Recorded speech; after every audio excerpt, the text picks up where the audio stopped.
वो ये तो लाइफ की बात हो गई।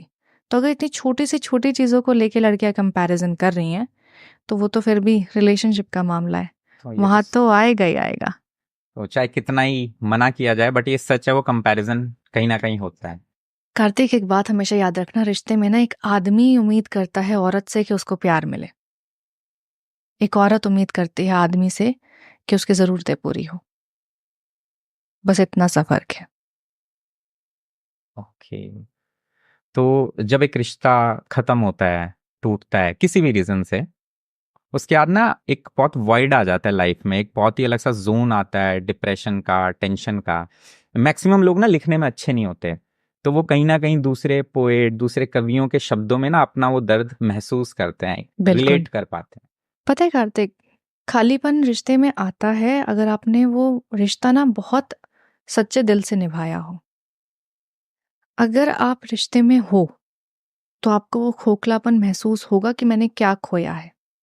आपको वो गिल्ट भी महसूस होगा, आपको सब कुछ आएगा कि यार क्या नहीं करना चाहिए था, क्या करना चाहिए था। और हर इंसान को मतलब पता होता है अपनी जिंदगी में कि वो रिश्ता क्यों टूटा है, उसकी क्या गलती थी।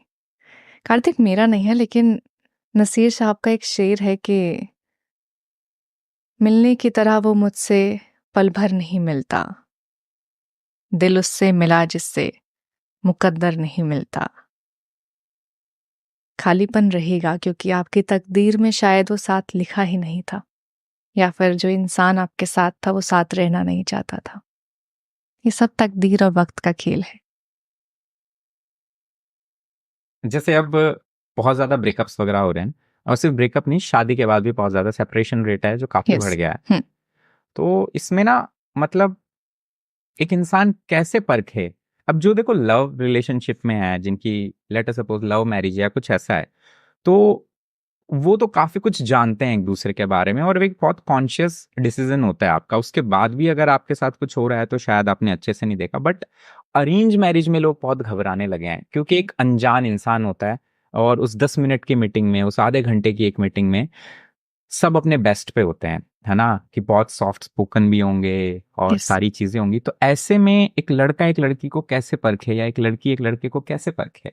यार सबसे पहले तो ना मैं एक बात कहूंगी, शादी बहुत बड़ा डिसीजन होता है लाइफ का। पहले के ज़माने में चल जाता था कि आपने किसी इंसान को देखा नहीं और आप उसके साथ ताउम्र ज़िंदगी निभा लो, क्योंकि पहले के ज़माने में एक इंसान बाहर कमाने जाता था और एक इंसान का काम होता था गृहस्थी संभालना। वो दोनों में से कोई भी हो सकता है।